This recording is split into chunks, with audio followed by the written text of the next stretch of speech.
ini adalah dasar kita, model yang akan kita gunakan dalam pembelajaran literasi informasi dan media 1 dan 2 gitu. Nah, yang 1 ini kita akan fokus 3 hal yang utama. Yang pertama berkaitan dengan identifikasi masalah atau kebutuhan, lalu yang kedua strategi pencarian, yang ketiga adalah penelusuran atau lokasi dan akses gitu.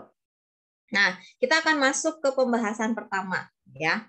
Teman-teman, walaupun kemarin kita membahas model, kemudian model menjabarkan beberapa indikator, beberapa komponen yang berkaitan dengan literasi informasi atau kompetensi literasi informasi, identifikasi kebutuhan atau identifikasi masalah atau analisis kebutuhan itu adalah hal yang paling utama sebelum kita menerapkan program literasi informasi.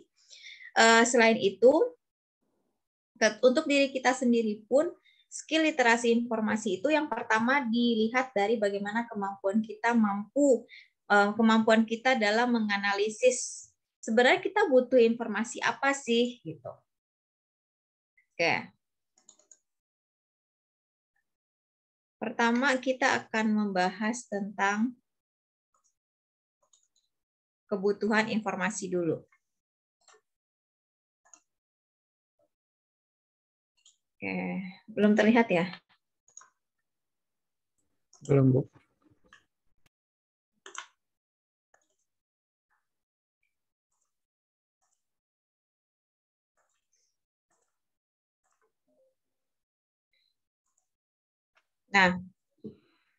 Nah, ketika kita mulai dari kebutuhan informasi, hal yang paling utama adalah kita mempertanyakan gitu. Misalnya saya bertanya nih ke teman-teman, saat ini atau hari ini atau pagi ini ketika kalian bangun tidur misalnya ya, hal apa yang kalian butuhkan? Informasi apa yang kalian butuhkan ketika bangun tidur?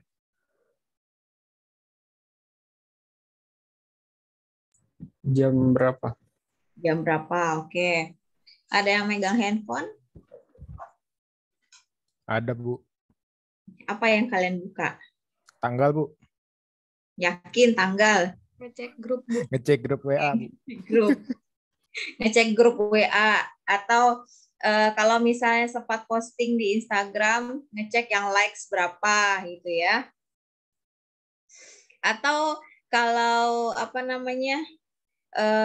mungkin teman-teman yang pagi-pagi hektik gitu ya dengan udah bangunnya telat gitu kan, pasti yang dicek adalah jadwal hari ini terlewatkan atau enggak, atau ada yang terlupakan gitu ya. Itu kan kita mulai dari pertanyaan, apa sih yang kita butuhkan?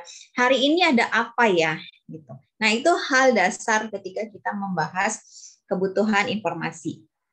Di mana informasi itu kita mulai dari hipotesis.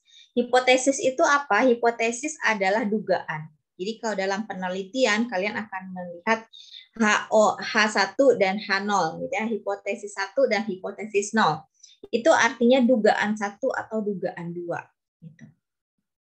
Ya kita menduga-duga ya ketika kita membutuhkan informasi misalnya, ayo kerjakan tugas tentang model literasi informasi. Kalian muncul pertanyaan dulu. Model literasi informasi itu apa ya? Gitu kan. Jenisnya apa saja ya gitu. Atau paling enggak yang dibuatkan dalam presentasi apa ya gitu. Itu kan pertanyaan. Pertanyaan-pertanyaan atau dugaan-dugaan, oh mungkin seperti ini. Oh mungkin ini.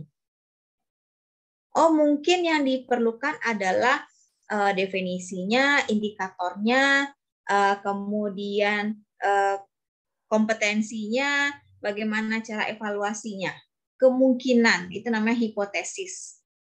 Jadi nanti pada saat kalian penelitian, kalian sudah paham, hipotesis itu adalah dugaan. Kalau misalnya judulnya adalah pengaruh gerakan literasi sekolah terhadap kemampuan analisa bacaan di media sosial oleh siswa, gitu contohnya ya, contoh. Nah, kalian harus menduga dugaannya ada pengaruh atau tidak. Jadi pertama mungkin H0-nya tidak ada pengaruh, H1-nya ada pengaruh. Jadi itu hipotesis dugaan. Nah, dalam penelitian kan memang kalau penelitian kuantitatif itu kan memang harus pasti ya jawabannya, ada atau tidak gitu. Itu jawaban hipotesis di penelitian. Tapi kalau di kehidupan kita, hipotesis itu seperti dugaan. Kita menduga-duga, dan dugaan itu setiap orang berbeda, gitu kan? Bisa dalam bentuk pertanyaan, bisa dalam bentuk pernyataan, itu juga hipotesis. Kemudian ketika kita mulai dengan pertanyaan dalam analisis kebutuhan, kita memiliki dasar dulu apa sih yang sudah kita ketahui tentang satu hal. Misalnya, tentang model literasi informasi, apa sih yang kita ketahui tentang model literasi informasi dan apa yang belum kita ketahui. Gitu. Jadi teman-teman, nanti jangan sampai di akhir pada saat teman-teman skripsi ini, seolah-olah kalian seperti orang yang belum pernah belajar gitu. Itu permasalahan nanti. Padahal selama 7 semester nih kalian belajar. Sekarang semester berapa? 2 ya. Sekarang sudah semester 2. Jangan sampai pas skripsi ditanya, memang penelitian kuantitatif tuh rumusan masalahnya seperti apa gitu. Kalian bingung. Atau memang kalau literasi informasi modelnya menggunakan model apa yang cocok, kalian bingung, searching lagi di Google. Seolah-olah tidak ada dasar. Sayang dong 7 semester belajar tapi seperti orang yang nggak pernah belajar gitu. Nah, makanya dengan literasi informasi ini kalian mulai menata nih. Oh, di literasi informasi belajar ini, klasifikasi belajar ini gitu. Jadi jangan sampai 1 semester berjalan, 1 semester belakang hilang gitu kan. Nanti semester depan, semester 3, semester 2 hilang lagi gitu. Jangan sampai seperti itu. Paling enggak kalian memiliki garis besar. Gitu. Oke. Lalu bagaimana cara kita mengetahui kita memiliki atau kita membutuhkan satu informasi, kita memiliki basic literasi. Basic literasi apa? Ada yang ingat?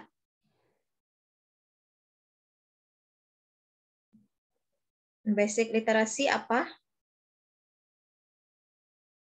Membaca dan Menulis. membaca dan menulis. Jadi kalian jangan bingung lagi. Basic literasi itu adalah membaca dan menulis. Baca tulis itu adalah basic. Kalian tidak bisa melakukan apapun dalam literasi kalau kalian tidak bisa membaca dan menulis gitu. Walaupun dulu pernah ada gerakan Indonesia, kalian pernah baca kalau Indonesia pernah ada program pemerintah baca tulis, di mana program pemerintah itu menanggulangi ya. Bagaimana caranya orang-orang Indonesia atau masyarakat Indonesia itu bebas dari buta huruf. Itu pernah jadi program pemerintah. Jadi kalian di posisi sekarang yang sudah bisa baca, bisa tulis, bisa akses informasi, internet, segala macam, kita pernah berada di posisi yang untuk menyelesaikan permasalahan buta huruf saja butuh program pemerintah gitu. Nah, bagaimana literasi itu? Pertama, kita berangkat dari ide tentang analisis kebutuhan ya. Ide apa sih yang kita butuhkan gitu. Ide apa yang kita perlukan. Oke. Sekarang posisinya kalian adalah seorang researcher. Kenapa researcher? Seorang researcher itu adalah mencari tahu sesuatu hal. Gitu. Jadi kalau kalian kepo gitu ya, kepo tentang kehidupan pacarnya, kalian berarti researcher juga dalam tanda kutip. Kalian kan mencari tahu. Ada juga kepo tentang temannya, gitu kan? Temannya lagi berantem, kepo permasalahannya apa, terus nanya sana sini. Itu bagian dari researcher, kegiatan researcher. Gitu ya. Nah, kayak researcher, kemudian colleague, ini share ideas. Kemudian information ini mengumpulkan. Ini researcher itu dia mendapatkan ide dari mana saja, bisa dari informasi yang telah dikumpulkan atau dia dengar gitu ya, atau dari teman-teman atau dari lingkungan sekitar gitu ya, sehingga dia ini memiliki keinginan untuk memproduksi informasi. Nah, itu bahasa ilmiahnya. Contohnya, kalian seorang researcher nih, kalian punya ide, pengen tahu permasalahan Windy sama Dava berantem tuh gara-gara apa, gitu kan? Terus kumpulkanlah informasi dari media sosial, observasi segala macam di media sosial. Oh, nggak nemu nih, oke, cari tahu ke teman-teman yang lain. Nah, lebih kurang gambarannya seperti itu. Jadi ketika kita menjadi researcher, kita mencari sesuatu itu bukan hanya dari ide kita, tapi juga dari informasi yang pernah kita dengar, informasi yang kita kumpulkan, dan juga orang-orang di sekitar kita. Gitu. Kemudian terciptalah satu informasi. Dalam hal ini terciptalah satu kesimpulan yang kamu pahami sebagai researcher. Gitu. Oke.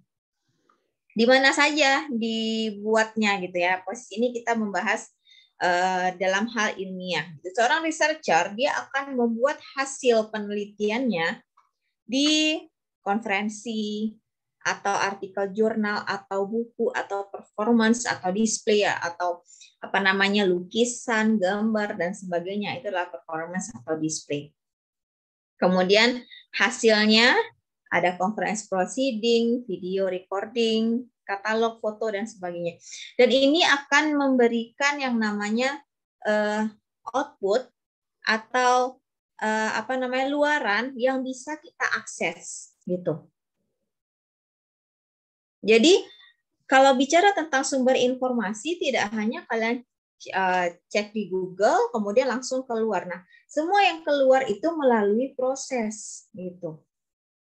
Ada yang bentuknya jurnal, ada yang bentuknya buku, ada bentuknya website, ada yang bentuknya blog. Dan itu akan menjadi referensi kita pada saat kita mengumpulkan atau penggunaan informasi nanti. Gitu. Oke, apa saja kategori informasi? Mungkin kalian sudah pernah belajar ya di pengantar ilmu perpustakaan. Ada beberapa jenis atau ada beberapa kategori informasi. Ada informasi primer dan informasi sekunder. Kemudian perbedaannya apa? Ketika kita bicara sumber informasi primer, kita bicara tentang sumber informasi utama. Misal ya dalam penelitian atau dalam pembuatan tugas tentang misalnya definisi atau perkembangan literasi informasi di sekolah pasca pandemi gitu ya. Sumber informasi primernya apa? Kalian bisa survei, tanya, wawancara, sebar kuesioner, itu adalah sumber informasi primer. Artinya kita mendapatkan informasi itu dari tangan pertama, ini first hand. Tangan pertama istilahnya. Kalau wawancara ke guru bukan hasil wawancara yang sudah dirangkum, tapi kalian wawancara langsung ke gurunya gitu. Kalian dapat informasinya langsung dari gurunya. Atau menyebarkan informasinya atau menyebarkan kuesionernya langsung ke siswanya gitu. Itu adalah sumber informasi primer. Nah, sumber informasi sekunder adalah second hand, jadi tangan kedua. Nah, tangan kedua tuh contohnya dari mana? Dari sini. Bisa dari jurnal artikel, bisa dari buku, bisa dari performance atau display, bisa dari conference, bahan bacaan, detik.com, kemudian apalagi website, blog. Nah, itu adalah secondary sumber informasi atau sumber informasi sekunder gitu. Nah, mana yang lebih valid ya? Sebenarnya lebih valid primer jika memang dilakukan dengan benar gitu. Nah, sekunder lebih valid karena apa? Karena ini akan bisa mendukung apa yang kita ceritakan. Misalnya, kalian menceritakan tentang yang tadi tingkat literasi informasi siswa pasca pandemi, gitu kan? Nah, kalian bicara tentang kegiatan siswa selama artikel tentang kegiatan siswa selama pandemi yang berkaitan dengan literasi. Nah, itu kan mendukung juga apa yang sudah kalian lakukan. Gitu. Nah, itu primary atau sumber informasi primer dan sumber informasi sekunder. Lalu ada lagi scholarly dan populer. Nah, bedanya apa? Ketika kita bicara scholarly information atau scholarly communication atau informasi ilmiah, jadi kalau kalian nanti bertemu kata-kata scholarly itu artinya ilmiah ya. informasi ilmiah. Kalau ada lagi scholarly communication, komunikasi ilmiah. Gitu. Nah, komunikasi ilmiah tuh contohnya seperti apa? Kalian presentasi nih, misal gitu ya, nanti presentasi magang atau presentasi materi perkuliahan atau presentasi skripsi gitu kan. Kalian menggunakan bahasa-bahasa yang ilmiah. Contohnya seperti apa? Untuk menunjukkan diri sendiri menggunakan kata saya. Ada loh mahasiswa yang pada saat sidang skripsi pun memanggil dirinya sendiri aku gitu. Itu scholarly communication namanya, bahasa ilmiah. Termasuk bahasa-bahasa di bahasa Indonesia juga ada bahasa ilmiahnya. Inggris juga ada komunikasi ilmiahnya seperti apa gitu. Nah, kalau scholarly information kita lebih kepada informasi ilmiah. Nah, informasi ilmiah itu seperti apa? Artikel, riset, hasil riset gitu. Ada di artikel jurnal, di website yang memang terpercaya, yang terverifikasi, yang jelas siapa penulisnya, siapa publikasi, siapa yang publishernya atau penerbitnya gitu. Itu adalah informasi ilmiah. Nah, ada lagi informasi populer. Informasi populer itu informasi yang dibuatkan untuk audiens umum. Contohnya apa yang ada di majalah-majalah itu adalah informasi populer. Kemudian ada di berita online itu populer. Jadi sumber informasinya berbeda nih. Scholarly information dengan informasi populer gitu. Nah, ada lagi terkini dan historical. Jadi terkini dan sejarah historical gitu ya. Terkini itu mudah dipahami, terbaru, up to date, sesuai dengan kondisi sekarang gitu. Itu adalah informasi terkini. Ada lagi informasi historical. Nah, informasi historical itu seperti apa? Bukan berarti dia informasi yang sudah tidak ada maknanya lagi gitu ya, atau sudah tua, tapi informasi yang lalu atau informasi tentang masa lalu atau informasi tentang kejadian masa lalu atau informasi yang tersimpan dari masa lalu yang sekarang pun masih bisa kita gunakan.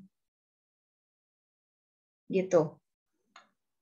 Jadi itu termasuk kategori informasi. Lalu format sumber informasi ini kalian sudah tahu ya, ada format cetak, ada audio visual, ada format digital gitu ya. Nah, kalau kalian pernah membaca, belum pernah kayaknya, saya kasih tahu aja bukunya. Ada buku yang judulnya Born Digital, Born to Digital. Jadi dia bercerita tentang bagaimana anak-anak generasi, kalian generasi apa ya? Generasi kelahiran 2002, 2003 ya masuk Z lah, oke. Nah, ketika kalian berada di generasi Z, kalian born to digital. Jadi kalian lahir dalam sudah kondisinya sudah digital gitu. Dalam agak berbeda dengan generasi alpha ya. Generasi alpha itu sudah kelahiran 2010 ke atas. Jadi ketika kalian merupakan generasi Z di mana sudah terjadi peralihan dari dulu kita nelpon aja tuh pakai, mungkin kalian nggak pernah mengalami masa-masa pager ya. Terus saya pager tuh kecil banget lah, belum masih kecil banget pas zaman-zaman pager itu. Nah, kalian tuh sudah berubah, handphone tuh mulai ada tahun 2000-an walaupun bentuknya masih monoponik ya namanya ya. Yang besar, hitam putih gitu ya. Walaupun sudah ada yang berwarna, tapi yang poliponik gitu kan, tapi itu masih dalam proses peralihan. Jadi kalian hadirlah dalam masa sekolah kalian itu sudah ada yang namanya video gitu kan, apa DVD, VCD gitu. Dan bahkan di masa 2010, 2009, 2010 kalian sudah kenal yang namanya internet gitu. Nah, itu merupakan salah satu tanda kalau kalian adalah generasi Z. Jadi kalian itu born digital, terlahir digital. gitu. Nah, bagaimana sih tipe sumber informasi? Kita kembali lagi. Tipe sumber informasi itu kita berbicara tentang informasi itu di packaging atau dibungkus atau dikemas seperti sumber informasi yang cukup dan layak untuk kita gunakan. Gitu. Nah, berdasarkan apa alat ukurnya dikatakan layak, dikatakan cukup? Pertama adalah scope dan kedalaman. Jadi scope itu ruang lingkup, depth itu kedalaman. Nah, scope itu atau ruang lingkup kita bicara tentang keilmuan. Jadi ketika kita melihat sumber informasi, kita melihat keilmuannya. Misal, kalian membaca di website Kementerian Kesehatan. Kalian yakin nggak informasi itu? Informasi yang ditayangkan di website Kementerian Kesehatan. Coba, yakin nggak? Yakin, Bu. Kenapa yakin? Kena dari sumbernya. Karena memang ruang lingkupnya itu bersumber dari orang Kementerian Kesehatan, gitu kan.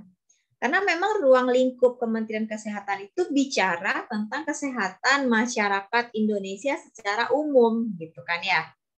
Itu namanya ruang lingkup. Misalnya, saya bicara tentang penyakit jantung. Saya bikin artikel tentang penyakit jantung. Menurut kalian valid nggak? Valid nggak kira-kira? Nggak usah malu-malu, jawab aja.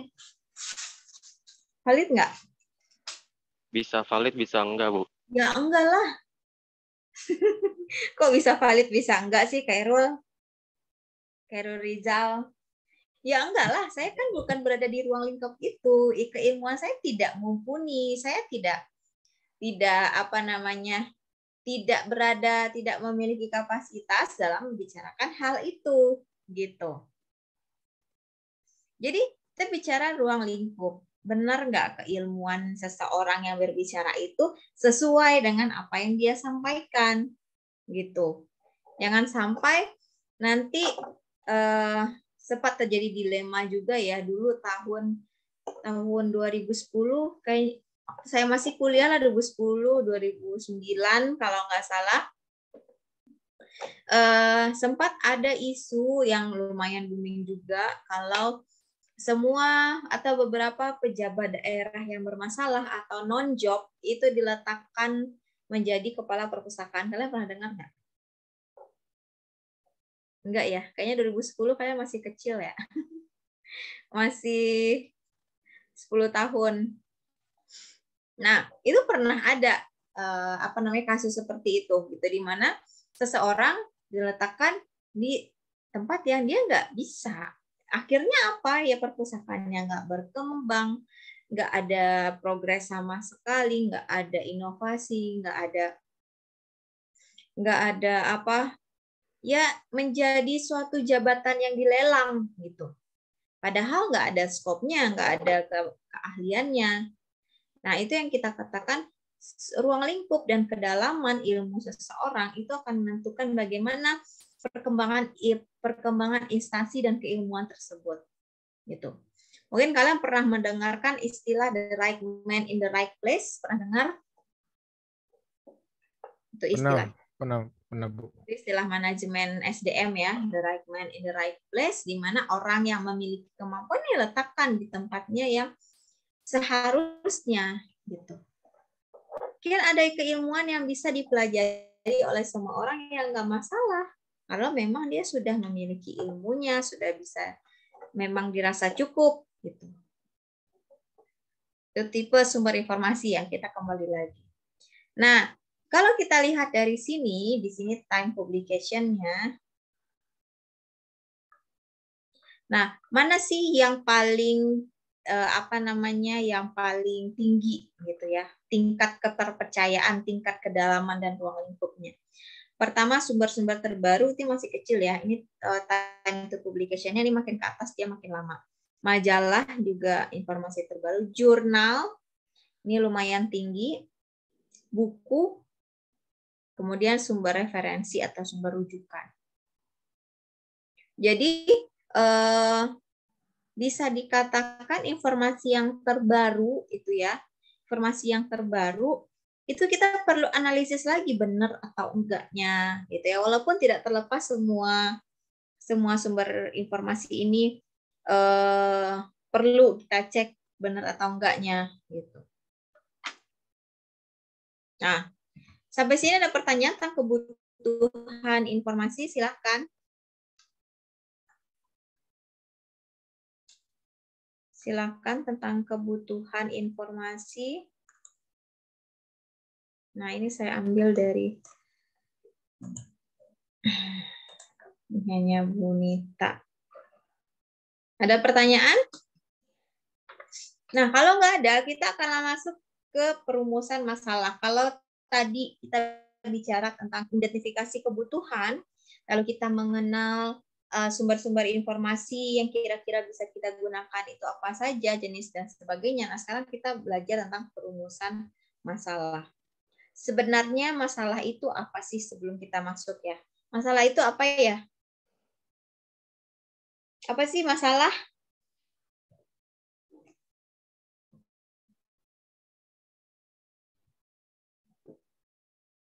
Dava, coba. Belum unmute. Ayo yang lain. Apa? Masalah tuh apa sih? Inas. Coba Inas. Masalah itu apa?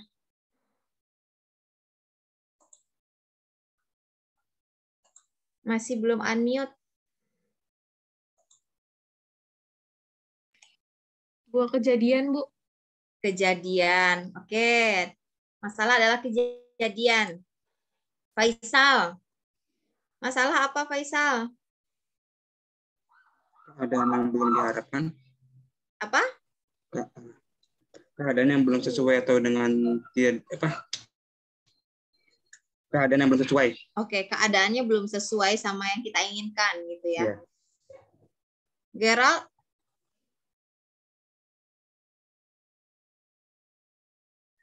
Saya boleh, Bu? Gerald apa? Masalah tuh apa kira-kira? Sesuatu yang butuh solusi, Bu. Masalah itu ya sesuatu yang butuh solusi ya, benar juga ya, sesuatu yang butuh solusi, benar-benar. Kemudian Kaila Gumaisa, masalah itu apa?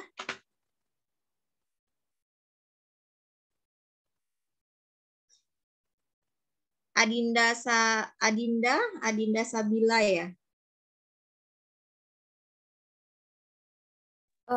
Sesuatu yang perlu diselesaikan, Bu. Sesuatu yang perlu diselesaikan. Oh, sama ya jawabannya kayak siapa tadi? Gerald ya. Sesuatu yang butuh solusi gitu. Siti Farika?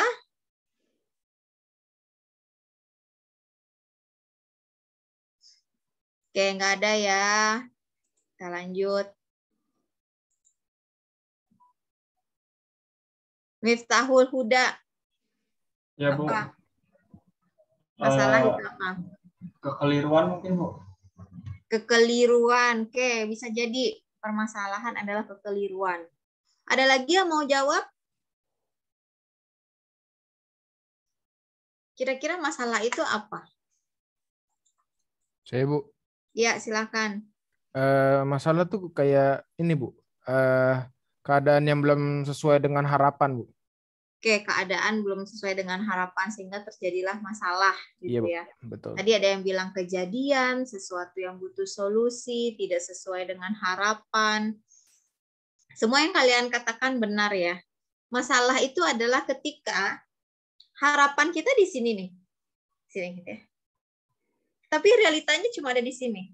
Jadi ada kesenjangan.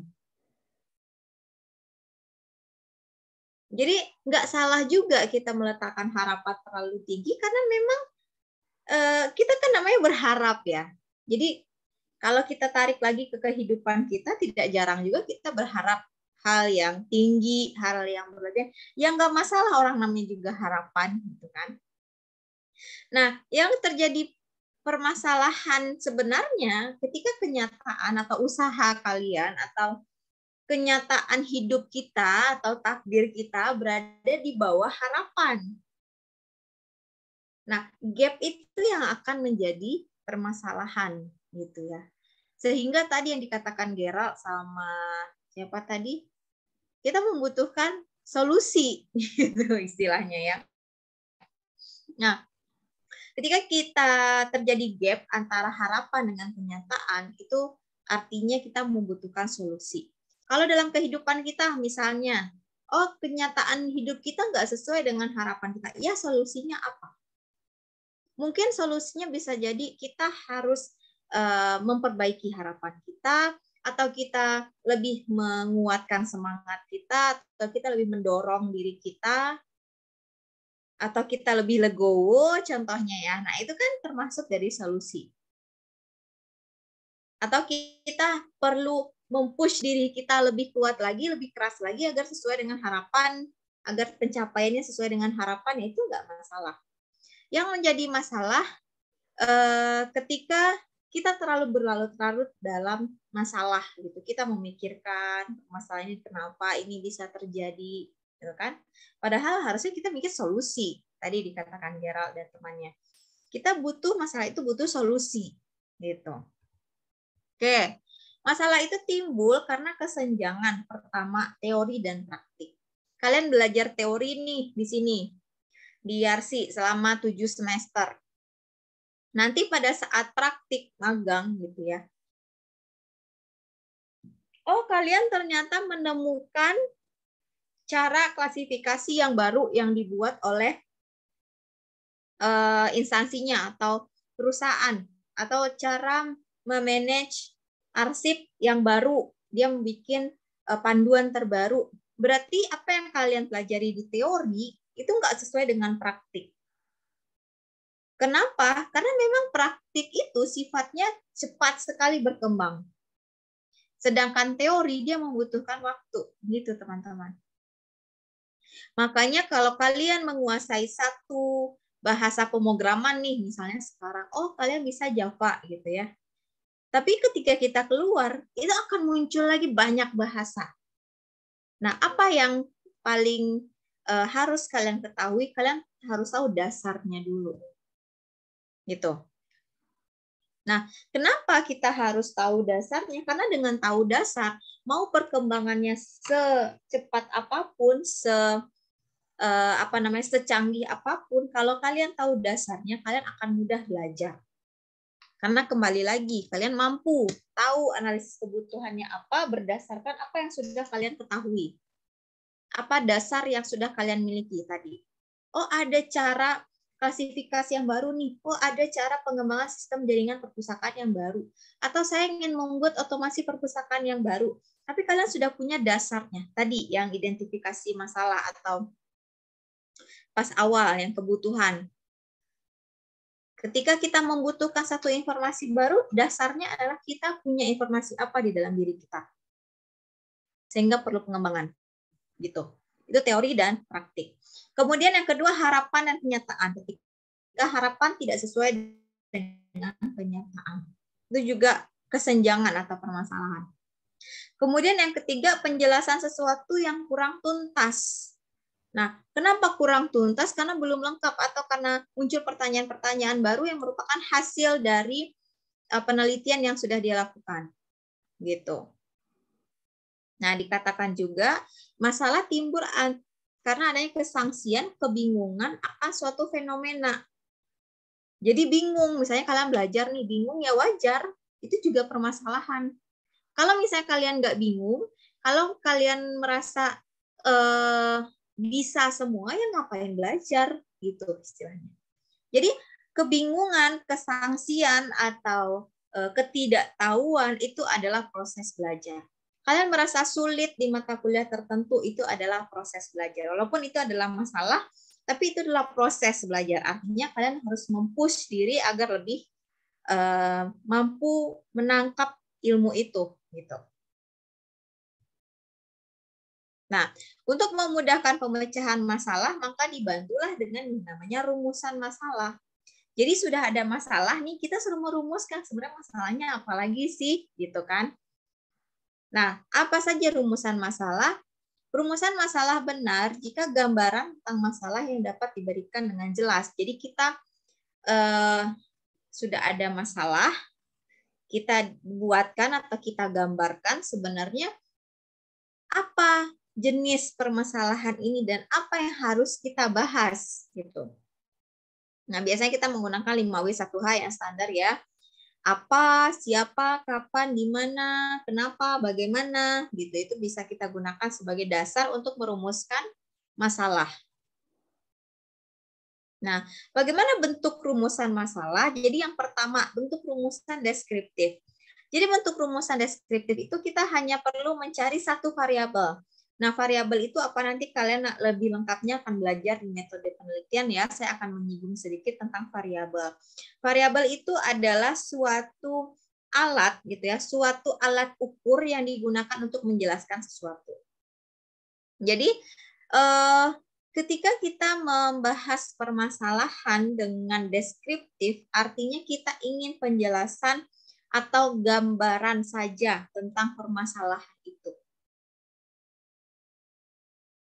Contohnya, seberapa tinggi tingkat disiplin mahasiswa Yarsi? Bagaimana kualitas dosen Universitas Yarsi? Kan itu hanya gambaran. Kita perlu menceritakan. Atau kalau dalam kehidupan sehari-hari, bagaimana kalian belajar di masa pandemi? Kan itu hanya gambaran. Gitu. Lalu itu deskriptif ya, di mana hanya satu variabel. Kita membutuhkan gambaran secara umum, penjelasan secara umum.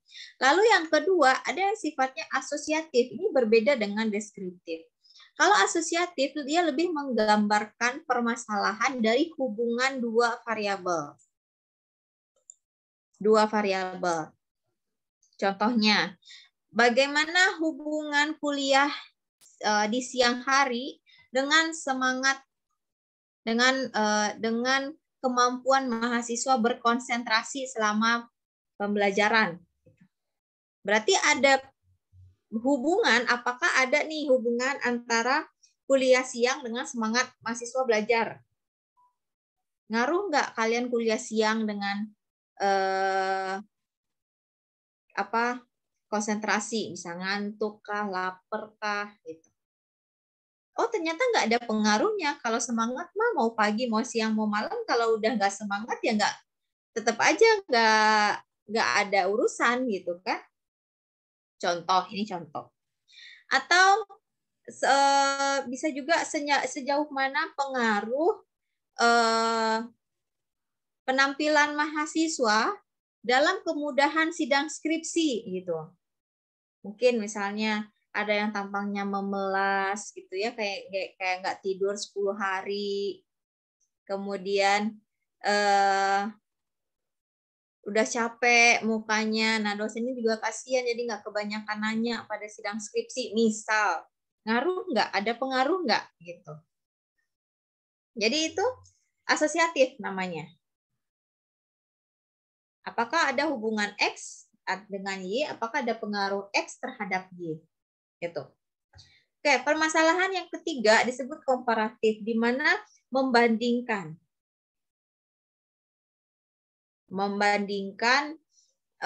satu variabel dengan variabel lainnya. Saya ingin membandingkan misalnya bagaimana tingkat konsentrasi mahasiswa 2021 dengan 2020. Saya ingin membandingkan. Jadi itu perbandingan. Jadi kita merumuskan masalah dengan menggunakan 3 metode tadi. Deskriptif, gambaran secara umum, asosiatif, melihat hubungan atau pengaruh, komparatif, dengan membandingkan. Nah, ini contoh masalah ya. Nah, jarak antara rumah Dini ke kampus itu 30 km. Setiap hari Dini pulang ke kampus jam 5. Perjalanan pulang dari kampus ke rumah 2,5 jam. Dini naik kendaraan umum. Situasi pulang selalu macet. hampir setiap maghrib Dini sulit menunaikan sholat maghrib karena Dini berada dalam kendaraan umum. Namun dia merasa berdosa. Bagaimanakah solusi ya? Kita tadi bicara solusi. Nah, kita bisa merumuskan dengan 5W1H. Nah, ini rumusan masalahnya sejauh mana, seberapa besar pengaruh, bagaimana hubungan, bagaimana perbedaan gitu ya. Nah, ini termasuk sini. Oke, itu tentang rumusan masalah. Ada pertanyaan? Silahkan.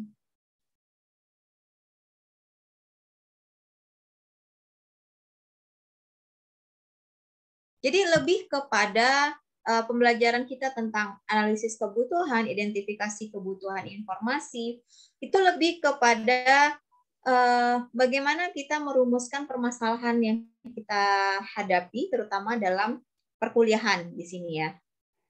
Kita bicara tentang ketika misal ada tugas, misal tugasnya adalah kalian diminta untuk membuatkan produk kewirausahaan, contoh. Kalian diminta untuk mengembangkan jiwa kewirausahaan. Apa yang dikatakan dengan analisis kebutuhan? Yang pertama adalah kalian mengidentifikasi kemampuan dari anggota kelompok saya nih apa ya? Mulai dari kata pertanyaan. Yang dibutuhkan mahasiswa sekarang apa ya? Pertanyaan lagi. Jadi dengan mempertanyakan, kita akan mencari solusi gitu. Jadi ketika kita mulai melihat suatu permasalahan dan memulainya dengan merumuskannya dengan pertanyaan-pertanyaan, kita akan mudah melihat pembahasannya atau cara menjelaskannya itu seperti apa. Contoh, kalian misalnya ada tugas tentang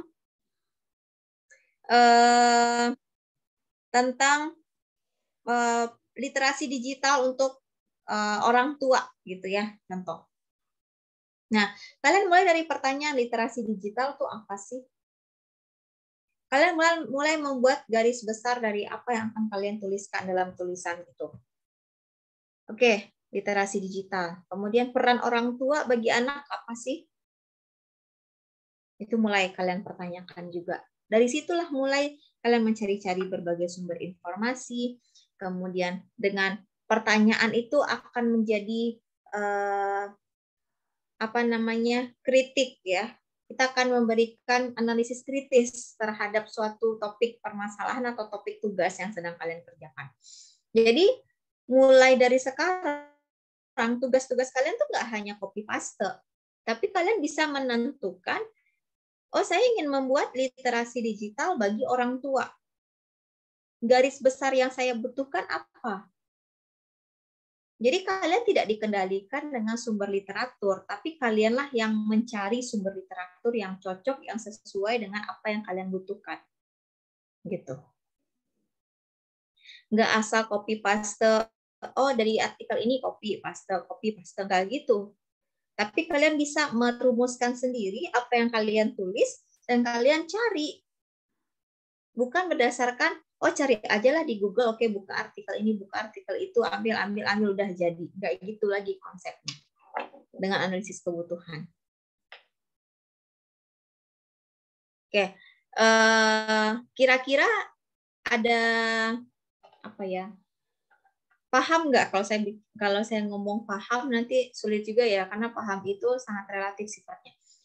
Kira-kira kalian konsep tentang kebutuhan informasi, identifikasi kebutuhan sudah ada gambaran atau belum?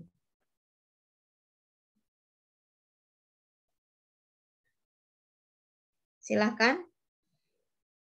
Tentang analisis kebutuhan informasi.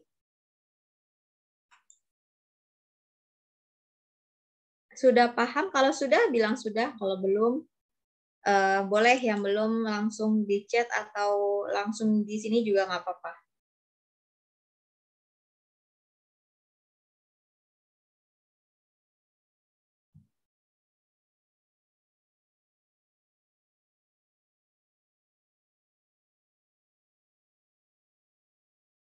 Tidak ada jawaban?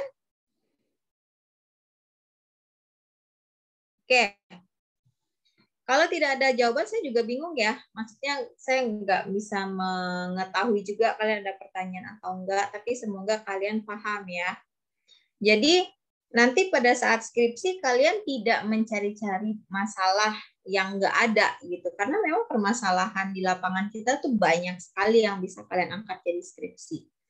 Tinggal bagaimana kalian mengasah si pertanyaan tadi. Analisis kebutuhan diri kalian harus diasah lagi, jiwa kritis, kemudian mempertanyakan segala hal itu perlu kalian asah lagi. Seperti itu. Oke. Kalau tidak ada pertanyaan,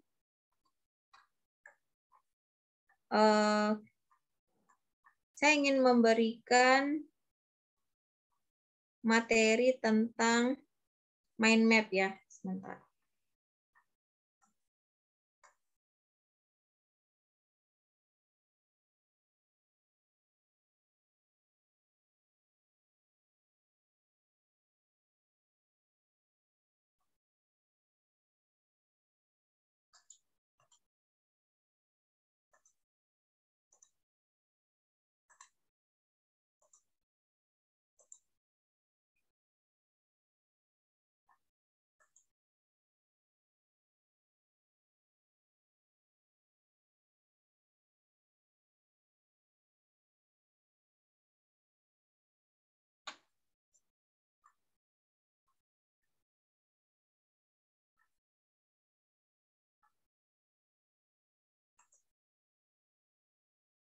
Oke, jadi kita akan membahas tentang mind map. Keterkaitan mind map dengan identifikasi kebutuhan atau identifikasi masalah itu apa gitu.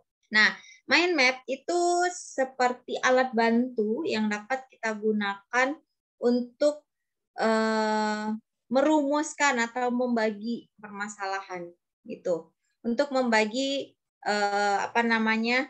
garis benang merahnya atau yang berkaitan dengan poin-poin atau topik-topik utama yang perlu kita kembangkan dalam tulisan. Gitu. Oke, saya yakin kalau teman-teman lebih banyak itu ya referensi untuk aplikasi mind map. Di sini ada yang sudah pernah membuat mind map?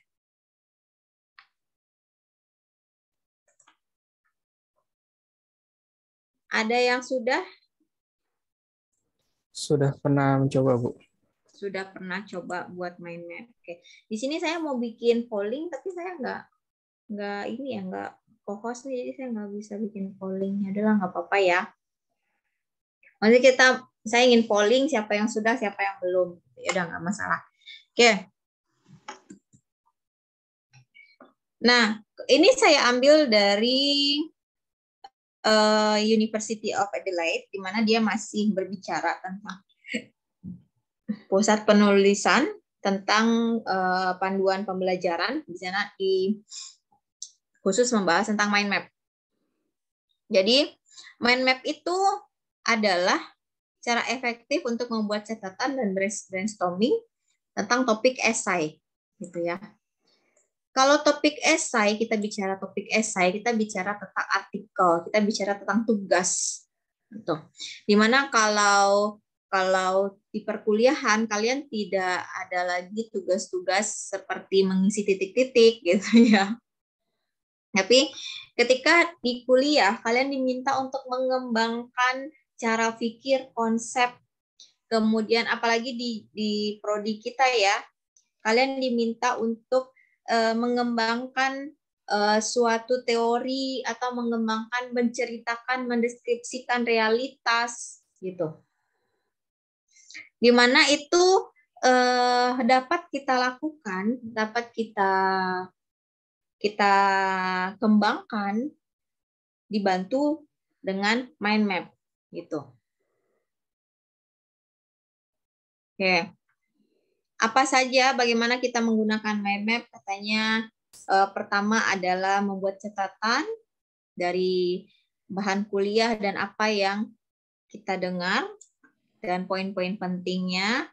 kemudian link dan hubungan antar ide, kemudian brainstorming tentang segala sesuatu yang sudah diketahui tentang essay question. Essay question itu artinya identifikasi masalah yang kita ingin ketahui. Kemudian perencanaan untuk tahap awal pembuatan esai, mengorganisasikan ide, menstimulasi creative thinking, berpikiran kreatif, dan creative solution untuk permasalahan. Nah, permasalahan di sini kita tidak bicara permasalahan hidup kalian ya. Kita membicarakan adalah masalah pengerjaan tugas. Misalnya topik tugas, nah itu namanya permasalahan, masalah namanya. Kemudian mereview pembelajaran persiapan untuk tes atau examination atau ujian. Nah, di sini contoh mind map-nya, mind idea gitu ya. Semoga terlihat ya. Nah, ini contohnya. Nah, ini untuk pembuatan paragraf. Nah, misalnya mind idea, ide besarnya apa? Judulnya literasi digital orang tua. Nah, kira-kira di paragraf 1 kalian ingin bercerita apa? Oh, di paragraf 1 saya ingin menceritakan literasi digital secara umum deh. Lalu paragraf 2, peran orang tua. Yang ketiga, hasil riset penelitian tentang pengaruh orang tua terhadap anak. Gitu. Lalu yang keempat, hasil riset tentang bagaimana pengaruh internet terhadap anak yang tidak diawasi oleh orang tuanya. Lalu paragraf kelima, saya masuk ke solusi. Bagaimana harusnya peran orang tua, literasi digital orang tua dalam mendampingi anak-anak mereka. Nah, jadilah 5 paragraf misalnya gitu ya. Oh, ternyata di tengah jalan tentang konsep literasi digital saya mau tambahkan kompetensi literasi digital, jadilah nambah lagi ke sini gitu. Nanti kita coba ya. Oke. Nah, saya akan mencontohkan remind. Sudah pernah buka ini? Banyak sih aplikasi-aplikasi mind map. Sudah pernah kalian buka? Pernah menggunakan aplikasi mind map? Gimana, Febrian? Pernah, Bu. Pernah ya, Febrian pakai apa? Freemind juga. Oke, Freemind yang paling mudah ya. Kemudian banyak sih Freemind, kemudian Mindmove juga ada. Kalau Mindmove. Nah, Mindmove. Ini Freemind. Kalau saya sih lebih suka Mindmove ya. Bisa sign up, bisa create a free map juga. Canva juga bisa.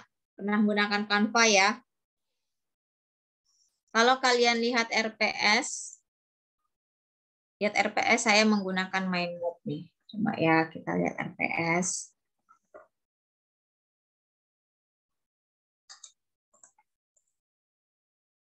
Kalau lihat RPS di sini. Nah, ini saya menggunakan Mindmove. Oke, misal di sini. Oh, saya selama literasi informasi media 1, saya besar. Yang pertama tentang konsep literasi informasi, yang kedua tentang rumusan masalah, yang ketiga tentang penelusuran sumber informasi, yang keempat tentang akses sumber informasi. Di konsep literasi informasi, saya akan memberikan materi apa saja. Oh, definisi literasi informasi, literasi digital, masyarakat informasi, model literasi informasi. Bisa lagi model kalau ditambah bisa lagi. Masyarakat informasi ditambah juga bisa. Lalu tentang rumusan masalah, saya membahas tentang kebutuhan informasi, jenis rumusan masalah, dan mind map. Akses sumber informasi, saya akan membahas tentang teknik pencarian informasi, search engine, perilaku pencarian informasi. Penelusuran sumber informasi, saya akan membahas apa? Sumber informasi elektronik, database online, tipe sumber informasi elektronik, dan evaluasi sumber informasi. Nah, dari sini paling tidak kalian sudah mendapatkan gambaran selama 1 semester kalian akan mendapatkan ilmu apa saja. Nah, saya pun dimudahkan kalau misalnya ini saya jadikan saya jadikan artikel, saya lebih mudah gitu. Oke, di konsep literasi saya harus memasukkan ini. Kemudian rumusan masalah apa yang harus saya masukkan gitu. Nah, kita akan buatkan contoh di Mindmob ya. Saya menggunakan Mindmob. Kalian bebas kalau mau menggunakan FreeMind, Mindmob, Canva, dan banyak lagi. Nih ya, tinggal dicari Mindmap apps. Nah, banyak. MindMaster juga sering dipakai ya. Kemudian Xmind juga. Tapi ingat ada yang berbayar, ada yang gratisan. Nah, kalian bisa mengeksplor ya. Nah, ini kita akan contoh. Kita buatkan literasi digital orang tua. Oke. Pertama saya akan membahas, jadi ini perbedaannya ya. Kalau insert child berarti dia menambahkan anak dari ini. Kalau insert parent dia menambahkan konsep yang di atasnya. Gitu.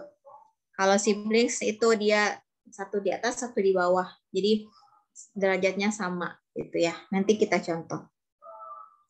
Oke, yang ini kita bicara dulu literasi digital. Kemudian di paragraf 1 ya, saya ingin menuliskan literasi digital. Atau poin utama atau benang merah pertama saya ingin membuat literasi digital. Lalu yang kedua saya ingin melihat lagi peran orang tua. Orang tua. Lalu saya ingin melihat lagi tentang kompetensi.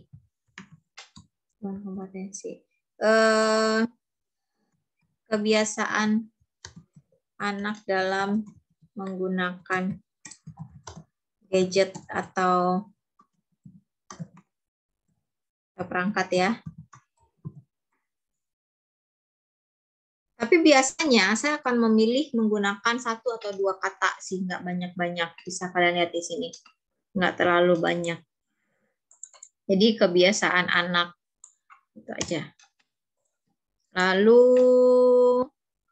saya ingin menambahkan juga, itu jadi perang. Saya ingin menambahkan juga tentang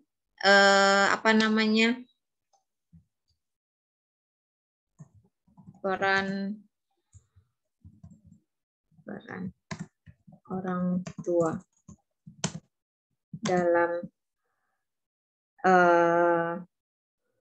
dunia digital. Ya, ini contoh. Kemudian di literasi digital saya ingin membahas apa saja, misalnya definisi,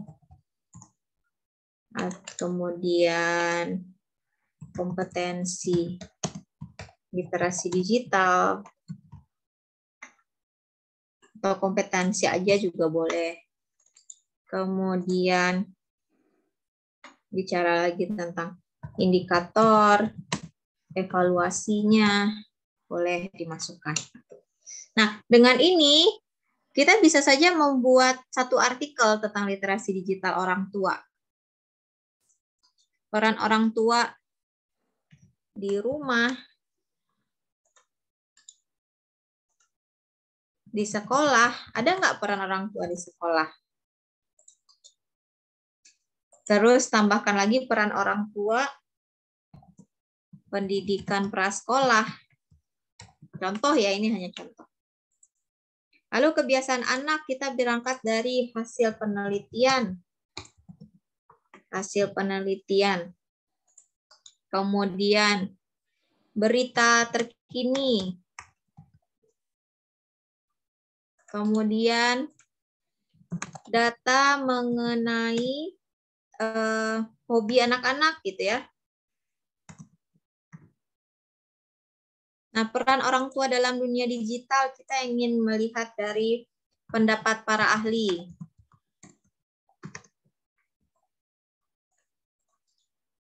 Kemudian hasil penelitian juga. Rekomendasi. Nah, ini akan menjadi modal pada saat nanti saya menuliskan artikel tentang literasi digital orang tua.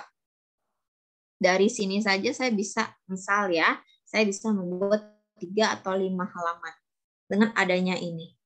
Nah, bagaimana kita mengetahui setiap komponen ini? Ingat, kalian punya skill untuk menelusuri informasi dan itu bisa kalian gali. Gitu. Nah, bagaimana untuk membuatkan benang merahnya? Nah, seperti tadi identifikasi masalah, identifikasi kebutuhan, kita mempertanyakan. Untuk membahas literasi digital orang tua, kira-kira saya membutuhkan informasi apa? Gitu. Oke, silakan kalau ada pertanyaan.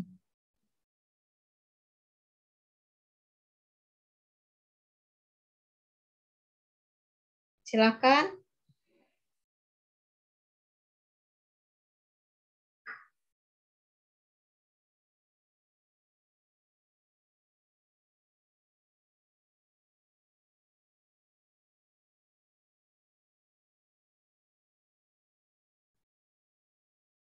Oke, kalau tidak ada,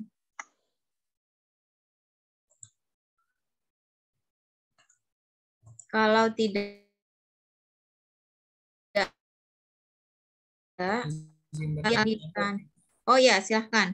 Itu tadi kalau kita udah bikin ini skemanya di mind map tadi, terus kalau kita menaruh di Word itu di Kopas apa di download Bu ya? Itu yang tadi. Mind map itu kan, ini ya. Mind map kan alat bantu ya, tapi kalau misalnya ini mau digunakan, bisa sih tinggal file, download as. Mau downloadnya sebagai apa bisa.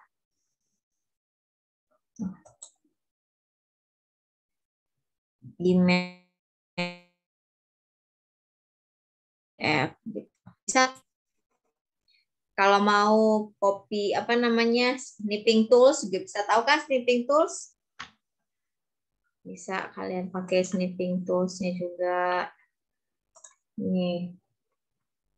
Jadi nggak masalah sih. Gitu Khairul. Oke. Tapi kan ini sebenarnya alat bantu ya, alat bantu dalam mengerjakan tugas gitu.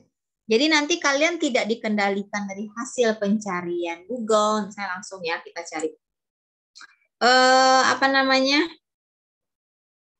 Literasi digital orang tua. Nah, kalian nggak tergantung ke sini lagi, tapi kalian akan punya komponen sendiri sehingga nanti yang kalian cari di sini tuh bukan judul tugasnya. Gitu. Jangan diatur sama literatur yang sudah kalian temui, tapi kalianlah yang mengatur literatur apa yang saya butuhkan. Gitu. Silakan. Gitu Khairul. Iya Bu, makasih Bu.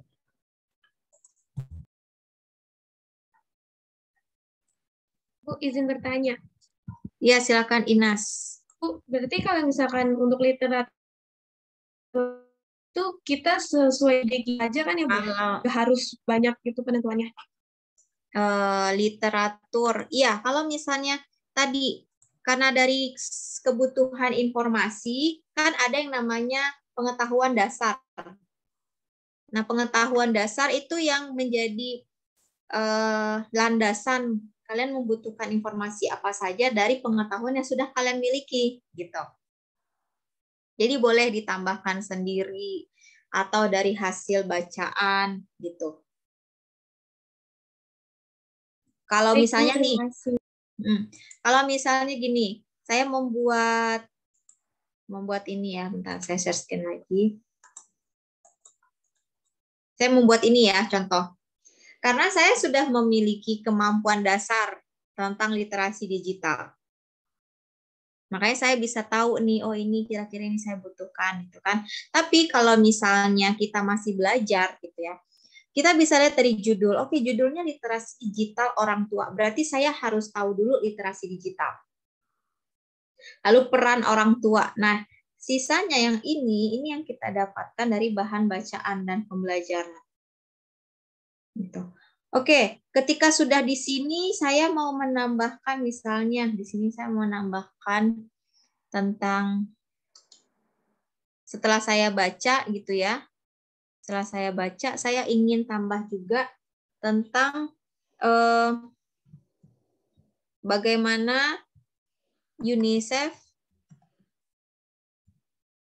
atau UNESCO ya? UNESCO ya. UNESCO melihat orang tua. Jadi saya ingin melihat pandangan UNESCO tentang ini. Gitu.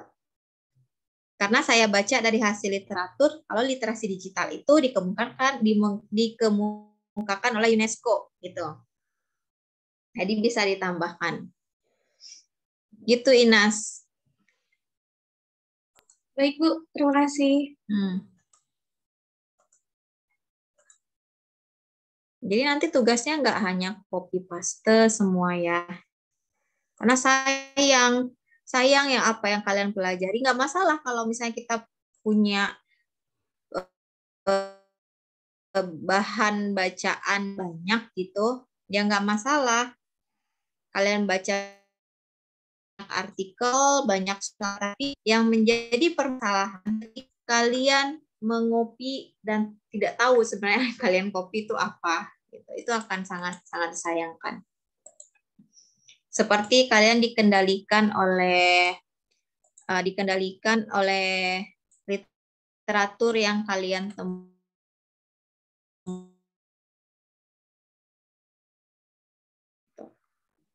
Silahkan kalau ada pertanyaan lagi.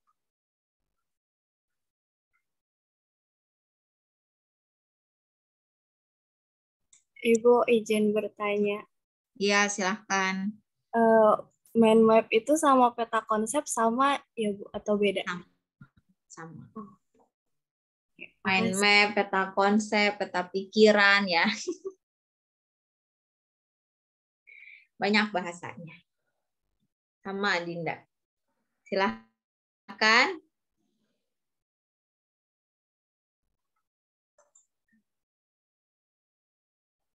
Ada lagi?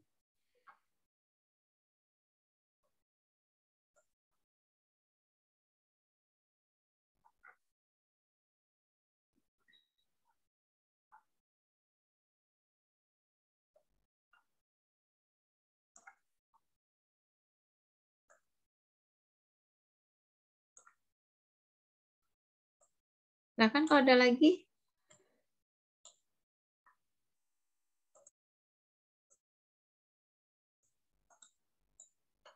Oke, kalau tidak ada, saya share screen ya. Nah, sini sudah ada tugas pertama tentang diskusi rumusan masalah dan kebutuhan informasi. Jadi teman-teman diminta untuk membuatkan rumusan masalah dalam bentuk deskriptif, asosiatif, dan komparatif. Deskriptifnya bagaimana, asosiatifnya dan komparatifnya. Nah, lalu yang kedua, kalian cari tugas dari mata kuliah lain selain literasi informasi media 1 ya, bukan 2. Lalu kalian buatkan rumusan masalahnya, lalu informasi apa yang kalian butuhkan dari situ dan kalian buatkan mind map. Jadi bebas tugas apapun selain tugas literasi informasi media. Kalau tugas dari semester lalu yang sudah selesai boleh. Jadi coba kalian buatkan.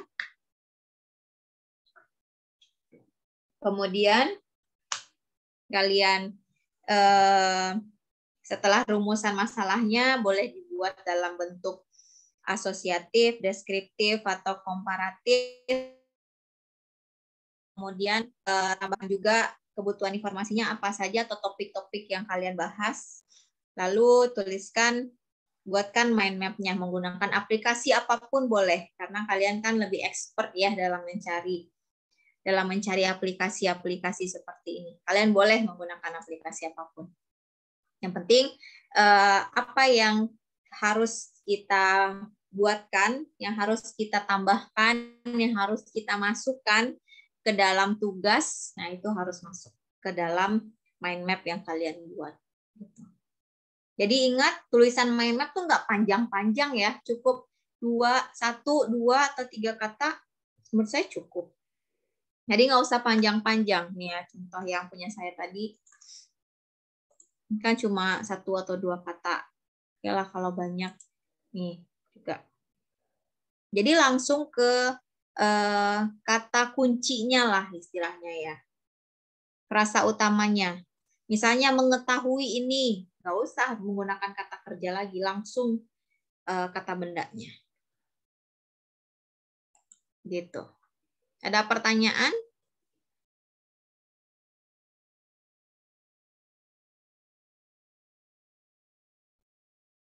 Oke, kalau tidak ada silahkan dikerjakan tugas ini. Untuk UTS minggu depan saya akan memberikan kuis yang seperti biasa akan saya buka selama 2 hari. Jadi teman-teman pastikan untuk mengaksesnya. Kemarin kita kuis sudah sampai topik 1, 2, 3 ya. Ya. Berarti yang selanjutnya adalah topik 4, 5. Kalau 4 tentang model, 5 juga model. Ya, 4, 5, 6, 7. 4, 5 itu tentang model, 6 tentang rumusan masalah, 7 tentang mind map. Gitu. Silahkan dicek lagi, dibaca lagi. Tapi ingat, saya tidak memberikan tugas hafalan, saya tidak akan menuntut kalian menghafal, tapi yang penting kalian paham. Gitu. Oke ya. Masih ada pertanyaan? Kalau tidak ada, kita kelas hari ini, insya Allah setelah UTS kan dengan Aryo, di mana Pak Aryo nanti akan menjelaskan tentang strategi pencarian. Iya, kenapa? Silakan.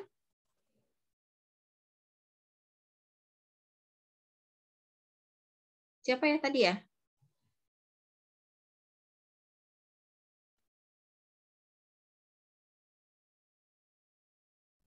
Kenapa nggak langsung aja, Febriana?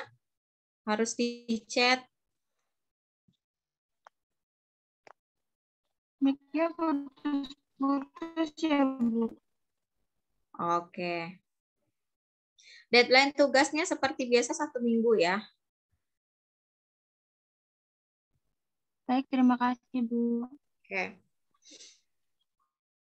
Saya lanjutkan, setelah UTS akan diampu dengan Pak Aryo. Beliau akan memberikan materi tentang teknik pencarian informasi, strategi penelusuran, sumber-sumber informasi elektronik, sampai evaluasi sumber informasi. Gitu.